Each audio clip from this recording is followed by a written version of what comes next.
தாய் தமிழ் உறவுகளுக்கு வணக்கம். அதிமுகவின் நம்பர் 2 பதவியிலிருந்து விலகினார். அதிமுகவின் நம்பர் 2 பதவியிலிருந்து விலகினார் என்ற தலைப்பில் இந்த காணொளியை காண்கிறோம்.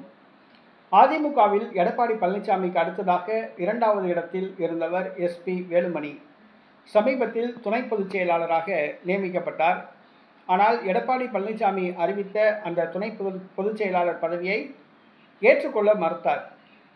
தனக்கு மட்டும் பதவி வழங்கினால் போதாது, தன்னோடு தன்னை நம்பி வந்த அந்த 30 பேருக்கும் பதவி வழங்க வேண்டும் என கோரிக்கை வைத்தார். ஆனால் எடப்பாடி பழனிசாமி கண்டுகொள்ளவில்லை.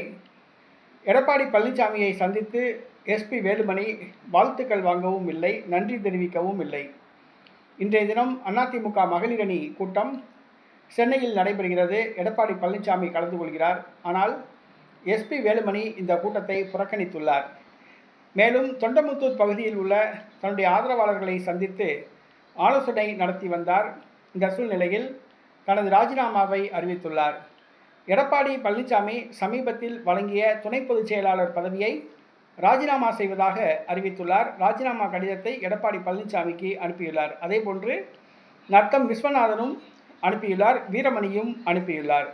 அதிமுகவின் நம்பர் 2 பதவியில் இருந்த SP வேலுமணி தனது துணை பொதுச் செயலாளர் பதவியை ராஜினாமா செய்துள்ளார். எடப்பாடி பழனிசாமிக்கு கட்சிக்குள் நிலவும் கோஷ்டி பூசலை சமாளிக்கவே அவருக்கு நேரம் போதவில்லை. எப்படி பொது அரசியலுக்கு வரப்போகிறார் என்பதும் தெரியவில்லை. இடைத்தேர்தலில் அதிமுக வெற்றி பெற்ற 6 தொகுதிகளிலும் இவர் டெபாசிட்டையாவது தக்க வைப்பாரா என்பது கேள்விக்குறியாக உள்ளது. தற்பொழுது அதிமுகவின் நம்பர் 2 SP வேலுமணி தனது பதவியை ராஜினாமா செய்தது அதிமுக வட்டாரத்தில் பரபரப்பை ஏற்படுத்தியுள்ளது.